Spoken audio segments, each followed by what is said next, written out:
Hey, Dr. Angela here with the video.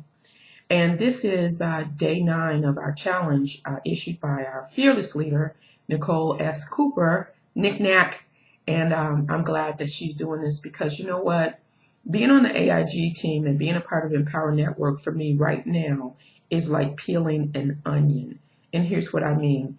You know how when you peel an onion, you have to just take off all of the layers so that you can get to the real onion. And as you're taking off the layers, the odor from the onion can actually absorb into your skin. And as you get closer to the onion, the that mechanism in it that causes you to cry kicks in because you've peeled back the layers. But you could pick up an onion at the grocery store, and if you don't peel back those layers, you don't get that odor, and neither do you get that mechanism of crying. And like I said, being on the AIG team, this is like peeling back an onion for me, because I realized today with today's assignment, which was to listen to YouTube videos by Eric Thomas, and I'll leave some links down there for you. And Eric is a motivational speaker. I'm a motivational speaker. Eric travels around the country motivating college students and people to live their best life. I travel around the country, certainly not as much as Eric does, and I have not as of yet gotten paid what Eric gets paid, but we do the same thing. But there was a big difference that I noticed from watching his video, and I want to share some things with you. Eric loves math. Eric loves math. And until today, this is a layer, y'all. I'm going to get real. I figured out I hate math. Now, you think about that math thing and you might think in numbers, but here's what it means. Math, motivation, attitude, time, habits. Motivation, attitude, time, and habits. Now, you cannot be successful, and here's what I picked up from Eric that I want you to think about, because I'm peeling back this layer, and I promise y'all I will not cry in this video because I've already spent that time crying. But if you really want to be successful, and this hit me like a ton of bricks, if you really want to be successful, you have to have motivation. Now, Eric says that sleep is for broke people. Sleep is for broke people. In other words, what is it that's keeping you from being motivated? Now, I thought about it, because if you don't have the will to do something, it means that you're just not going to do it. You can write it down and call it a goal, but if you're not motivated, you will not get it done. Been there, done that. You know what? Because I have journals full of goals that I've written down, and a life as of yet that does not reflect all of those goals being achieved. Now, to my credit, I've written down some goals that they have been achieved, like going back to school, moving into a house. I've achieved some things, but what I realize is the inconsistency with motivation will keep you in a state of lack and mediocrity, like I talked about in a previous video. Because there will be a little voice inside your head telling you, you know, you can get motivated later. Like for this challenge that we've been doing. I've had days when it's been like, I just don't want to do this. I would rather play Scrabble, and I'm a Scrabble fanatic. Do you know what I had to do yesterday? And Nick, I hope you are looking at this video. I had to take my iPad. Here it is, right here. And I had to delete the Scrabble game, because you know what?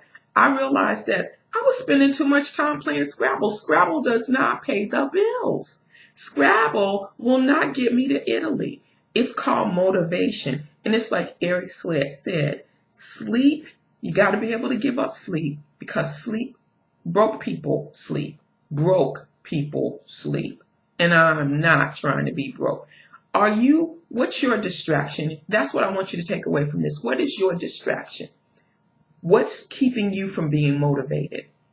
And be real with yourself. Is it the telephone? Because he talked about, you know, people giving up the telephone and saying, hey, look, I'll talk to you in a year when I'm done with this. And I know that works, because when I was going to school online, I shut the phone down. I told my people, look, I am not talking to you.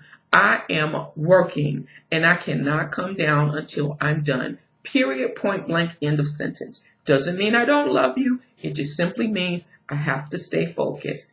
It worked then, it'll work now. The A, attitude. Attitude means that you are thinking in terms of what you can do. But guess what? Guess what? Sometimes it's difficult to maintain a positive attitude. I realized that today. You know what? This challenge for me has really been eye-opening, and like I said, peeling back layers like an onion, because Eric says that pain is temporary, and I want to make sure that I quote this exactly the way he said it. He says pain is temporary. It may last for a day, an hour, or even a year, but eventually it will subside and something else will take its place. If I quit, however, it will last forever. Attitude.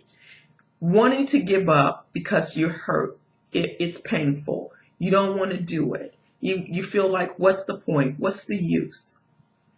A good attitude is the difference between success and failure, because there are times when you've got to talk to yourself. You have to encourage yourself like King David did. The Bible talks about King David encouraging himself in the Lord so that he could keep going on. In other words, had to have a good attitude. What kind of attitude do you have? Is it one that you see yourself successful, or is it one where you are poor-mouthing and see yourself as a failure? You got to have an attitude check, just like I did. Thank you, Eric. The T stands for time. Now, this is a huge element to math. The word speaks for itself. You're going to either spend time or money. You can't spend both. Hear me good. And this is what I picked up from Eric. He says that you got to be willing to make a sacrifice. And what are you willing to make a sacrifice for? And again, I want to quote him directly. He says, to be able, the most important thing is to be able at any moment to sacrifice what you are for what you will become. Sacrifice. And that takes time. And the question is that I had to ask myself, here's another layer being pulled back. Do you make time for work for you, or do you work for time? Are you making time to work for you, or are you working for time? And for me, I realized today, yet again, that I've been working for time. Time has not been working for me. And you have to respect the value of every single moment and understand that this is not a dress rehearsal, people. And we don't get to do this. We are not cats. When it's over, it's over. I'm not a hip hop fan, but I went to Eric's website, and he starts with the song that I'm going to end. Well, maybe not, because I don't want to copyright infringe, but it's a hip hop song by a group called, oh my Lord, what's the name of this group? Let me pull it up for you right now so that I don't get it wrong. But the name of the group is Fame or Juliet, and the name of their song is called Dreams of Reality. And it says, I gotta live when the mic turns off. I gotta live when the mic turns off. Then there is another part of it that says, I'll be the last one that they write off. And that struck me because, you know what? Using time effectively says, I understand one day this mic is going to be turned off. But as I look back, my life will reflect that I showed up at the mic, and that I said what I had to say, and I did my very best, and I lived my life so that God would be proud. I lived my life and I left a legacy because I understood the value of time. The last part of my formula that I learned from Eric, habits. Habits can keep you in your comfort zone.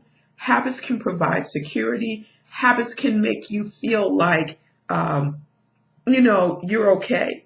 They're good habits and there are bad habits. And here's something that I teach in my seminars that I had to think about again today as I listened to Eric. The only thing in your comfort zone is death. The only thing in your comfort zone is death. Unless you get out of your comfort zone, you certainly won't get anything else. No more friends, no more money, no more time, no more recognition. You have to get out of your comfort zone. And that means looking at our habits and breaking and changing habits that don't work. Because your habits can either propel you to your destiny or rob you of your destiny. Hey, after listening to Eric, I came away with this. I love math. I'm going to love math. Motivation, attitude, time, and habits. Takeaways from you as we go into 2013. What's it going to be? What's it going to be? What will you do differently so that you can have a different life? I know that I'm going to continue to peel back these layers because I got to live when the mic goes off. And I'll be the last one that they write off. This is Dr. A. See you on the next blog. Oh, I almost forgot. If you want to make sure that 2013 is the life that you have intended because you're willing to employ that formula, I want you to click down on the link down below. Make sure you check out the Empower Network. Join me on my team in the Empower Network, the Gap Closers, Team AIG. Peel back some layers and be your real self. I'm out now.